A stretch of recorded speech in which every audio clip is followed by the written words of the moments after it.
This is the history of the NFL Draft. Spectacle, awe, and sports. The full history of the NFL Draft, including a number of incredible facts.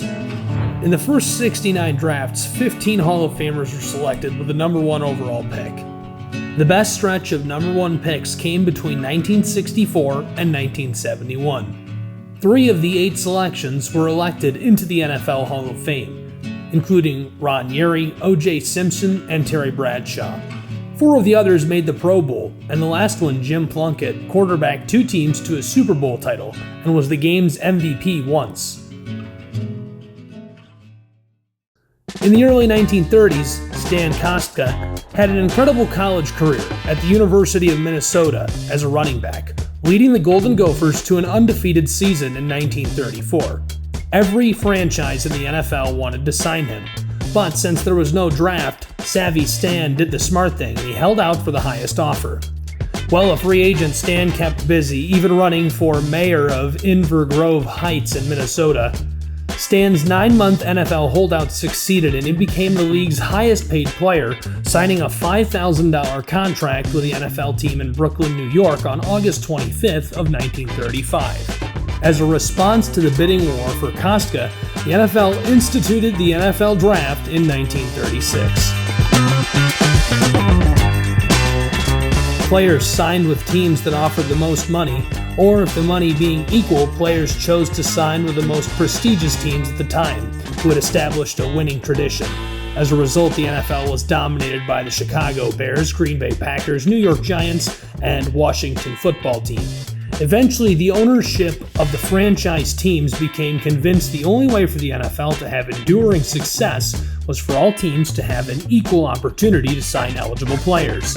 At a league meeting on May 18, 1935, the owner of the Philadelphia Eagles proposed a draft be instituted to enhance the possibility of competitive parity on the field. His proposal was adopted unanimously that same day. 6 number 1 picks have quarterbacked their teams to a Super Bowl title. Those quarterbacks were Joe Namath, Terry Bradshaw, Jim Plunkett, Troy Aikman, John Elway, Peyton Manning, and Eli Manning. The lowest drafted quarterback to win a Super Bowl is Bart Starr, who was taken number 200 overall in 1956. That's 1 spot lower than Tom Brady, who went number 199 in the 2000 draft.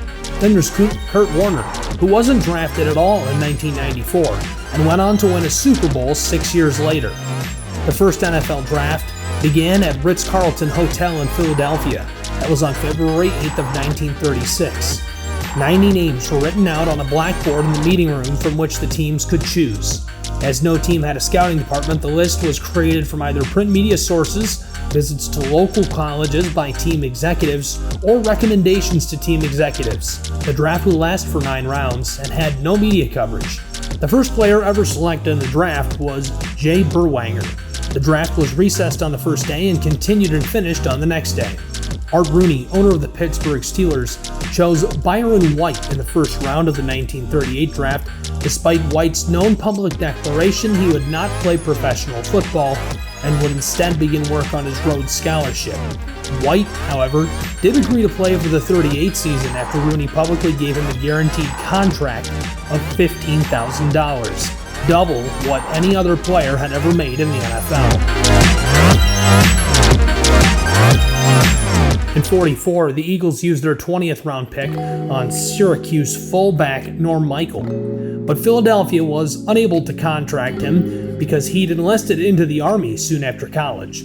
It wasn't until 55 years later, when he was flipping through his local paper, that an elderly Michael saw a list of every Syracuse player selected by the NFL and learned he had once been drafted by an NFL franchise.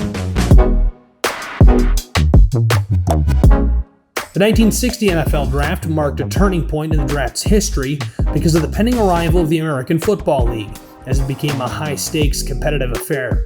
In 1976, former NFL wide receiver Paul Saleta first coined the moniker Mr. Irrelevant to refer to the last overall player selected in the draft. In 1980, Chet Simmons, president of the year-old ESPN, asked Pete Rozelle if the fledgling network could broadcast coverage of the draft live. Although Rozelle did not believe it would be entertaining television, he agreed. In 1988, the NFL moved the draft from weekdays to the weekend, and ESPN's ratings of the coverage improved dramatically. In 2006, ESPN received competition when the NFL Network, which had launched in October of 2003, began to produce its own draft coverage. In 2010, the NFL moved to a 3-day draft, with the first day encompassing the first round, beginning at 8 p.m., the second day encompassing the second and third rounds, beginning at 7 p.m., and the third day concluding the process of the final 4 rounds, beginning at 11 a.m. in the morning. In the 2018 NFL Draft, the first 2 evenings aired on broadcast television, with Fox and NFL Network carrying a simulcast featuring personnel from both the NFL Network and Fox Sports. The NFL Draft kicks off tomorrow evening with coverage around the world.